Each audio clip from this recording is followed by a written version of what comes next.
கிறிஸ்துவுக்குள் பிரியமானவர்களே, ஸ்தோத்திரம். அப்பொழுது அந்த ஊரில் இருந்த பாவியாகிய ஒரு ஸ்திரீ அவர் பரிசேயன் வீட்டிலே பந்தி இருக்கிறதை அறிந்து ஒரு பரணில் பரிமள தைலம் கொண்டு வந்து, பிரியமானவர்களே, ஏசப்பா யூத குலத்தில் பிறந்தவர். யூதர்கள் வழக்கம் என்னவென்றால், யூதர்கள் அல்லாதவர்கள் வீட்டுக்கு செல்லுவதோ மற்றவர்களிடம் பழகுவதோ செய்ய மாட்டார்கள். ஆனால் ஏசப்பா எல்லா இனத்தாரையும் நேசித்தபடியால் பரிசேயன் ஒருவர் வந்து அவர் வீட்டுக்கு விருந்து உண்ண அழைத்தார். அப்பொழுது ஏசப்பா சென்றிருந்த பொழுது பரிசேயர்களும் தங்களை பெரியவர்கள் என்று காண்பிக்கவே அவருக்கு விருந்து படைக்க நினைத்தார்கள். அங்கே ஒரு விபச்சாரத்தில் ஈடுபடும் ஒரு ஸ்திரீயானவள் பரிசேயன் வீட்டுக்கு ஏசப்பா இருப்பதை அறிந்து வந்தவள் விலையுயர்ந்த நலதம் என்ற தைலத்தை கொண்டு வந்து ஏசப்பாவின் பாதத்தில் ஊற்றி தனது தலைமயிரால் அவர் பாதத்தை துடைத்தாள்.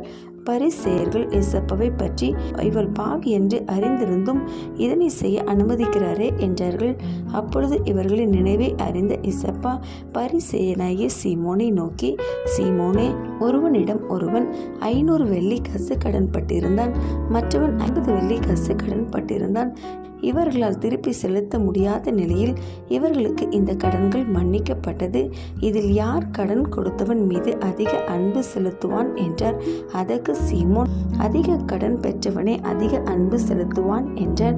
அதேபோல் அதிக பாவம் செய்த இவள் என்னிடம் விசுவாசம் வைத்தபடியால் இவள் பாவம் மன்னிக்கப்பட்டது.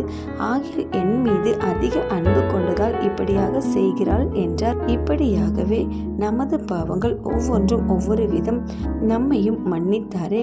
அவர் பாவிகளை சிநேகிக்கிறேன் என்கின்றார். அவர் மீது அன்பு செலுத்துவோம். ஆமென்.